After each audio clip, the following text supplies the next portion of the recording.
I have been on compound Tirzepatide for over a year, and this is my long overdue 1 year update, and these are my key takeaways. It is a magic bullet at first, and I will quickly and gladly say that Tirzepatide changed my life. I went from being severely constipated my whole life to no issues at all, so apart from just the weight loss benefits.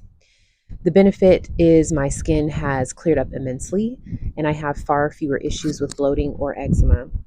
It has almost single handedly healed my relationship with food. Next key takeaway, it's a tool, it's leverage for people who deal with food or sugar addiction. So use it to your advantage. I don't know if I had food addiction, but I definitely had sugar addiction. And while that is probably something I will always struggle with, the struggle is nowhere near what it used to be. And because of that, I have been able to lose about 40 pounds. Since you don't need so much energy and mental space to resist or restrict, use this tool to your advantage. Leverage it to enjoy food and do things that you've always wanted to do, like implementing daily walking or resistance training or making fun recipes. That's what this peptide has taught me and allowed me to forgive myself for having struggled for so long with not being able to stop eating food, for not having any sort of shut off that said, hey, girl, you're done, you're full. I just wouldn't even get sick. I would just stop because I figured, yeah, I should probably stop now. It helped me realize that all those years I was exhausting myself because it was two separate efforts. You have to resist your tendencies, your habits, your addictions, and also implement. And it takes energy to implement something new and start new habits. And it takes energy to simultaneously try to resist the things that have always brought you comfort. So, because of this peptide, I have been able to lose weight without stressing myself out. And it has been absolutely wonderful. My next key takeaway or advice: document, document, document. When I first started on YouTube, I had to like dig really deep and retrain my algorithm in order to find firsthand accounts of people that had started a GLP-1 instead of just, the news headlines and medical providers analyses, which typically were negative and anti-peptide. But since I started a year ago, YouTubers, women and men, who are talking about their GLP-1 journey has blown up, and there are some excellent, excellent YouTubers. So, regardless of your personality, I would encourage you to start a YouTube channel for your own benefit. You'll be able to see your progress. You'll be able to see how far you've come on those tough times where you feel like you're not making any progress, or you still feel big, or you just do not feel like yourself. Now, I know what you might be thinking. Oh, I could never do what these people do. I could never start a YouTube channel. Maybe I'm thinking about it, but I don't know yet. Girl, just put all the videos private. You don't even have to publish them to the public. They could be just your own enjoyment. Design your YouTube channel, pretend like it's out to the world, but it isn't. And that way, you don't have to stress yourself out with putting yourself out there, but then you still get the benefits of having a video journal of your progress. Next key takeaway: two things that cannot be stressed enough, and that is eating enough protein and or doing resistance training. And here's why I say and or. You know you. No one else knows you. In the beginning, I let high protein goals stress me out. I never could meet them for a variety of reasons, between being easily distracted. Sometimes it's hard to remember to eat. Preparing protein and meat is timely and costly if you aren't in a routine of batch cooking. Secondly, I have food sensitivities. Things would be so much easier if I could have eggs and dairy. Eggs, I have an immediate reaction to, sometimes as bad as not being able to breathe. And dairy, there's a buildup, but it usually results in an eczema flare up or acne. So at the same time, I can only eat so many vegan protein shakes in a day. Even more difficult is that protein bars are either soy protein based or whey, which is dairy. That would just spell bad skin or bloating for me. So when I'm down to cans of tuna and buying actual meat, I'm either bored or I just don't want to spend the money. Thankfully, my body type, it has taken me this long to just realize it and accept it. I had a suspicion, but I finally accept it now and understand I do not need a ton of protein. I knew my body type this whole time, and I lean more towards athletic and not the stereotypical feminine shape. What that means for me personally is that lifting weights is what kept my muscle on, not high protein. From what I've noticed and firsthand accounts, people's YouTube channels, some people need just protein, some people need lifting weights, and some people need both or a lot of both to even put on any muscle or maintain it. So, this is what happened to me 3 years ago. And coupling this experience from 3 years ago with my DEXA scans from this journey, this is how I came to this conclusion. 3 years ago, when I had a membership with a trainer who put me on high protein, so it was, I think, 140 grams of protein, 1,800 calories, and resistance training, which I already did because I love lifting weights. My lean mass, which is just my bones and muscle organs, shot up to 130 pounds from the DEXA scan that I had done at that time. 130 pounds, ladies and gentlemen. I'm only 5'5". So 3 years ago, when I was on that program, I just could not get under like 188 or 185. And I just desperately wanted to be tiny, or my version of tiny, and slim and trim.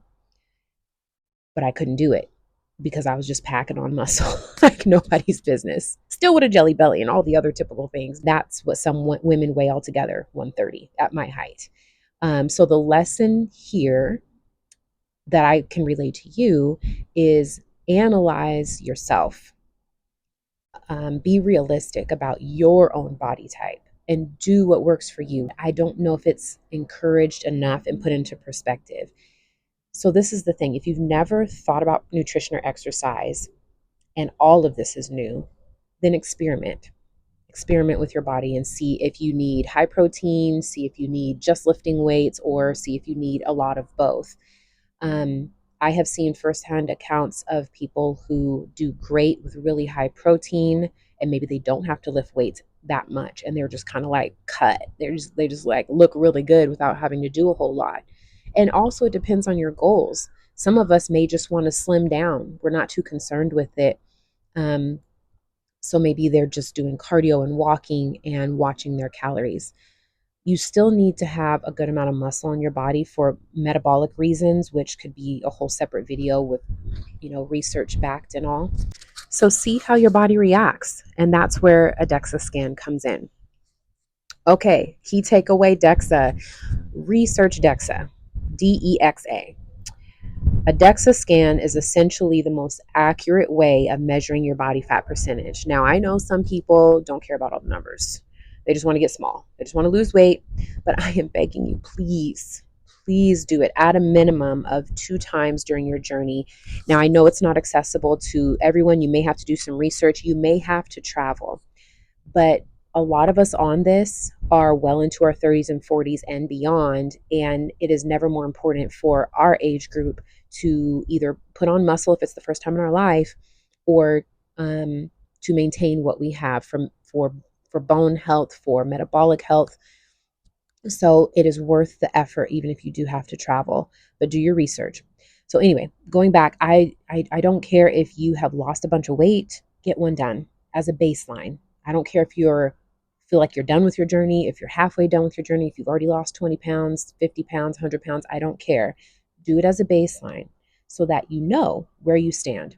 And then get a second one done either a month later or at least 3 to 6 months later to see what you're eating and how your exercising is benefiting you or possibly not benefiting you, because you will see it in the DEXA scan and you might be pleasantly surprised. So go in with like a positive mindset and, the idea that you have the power to change your body, not just in how it looks, but how it functions as well. And that's the exciting part.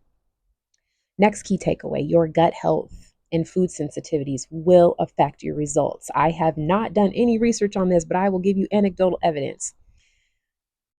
And I'll get deeper into it in a different video. But for right now, you need to know that I took antibiotics in May and May of this year. So at my 1 year mark, I had to take a round of antibiotics, not related to the GLP-1, but I'm just saying for timing reasons. My cravings went through the roof and I had no results. No results. I was stagnant.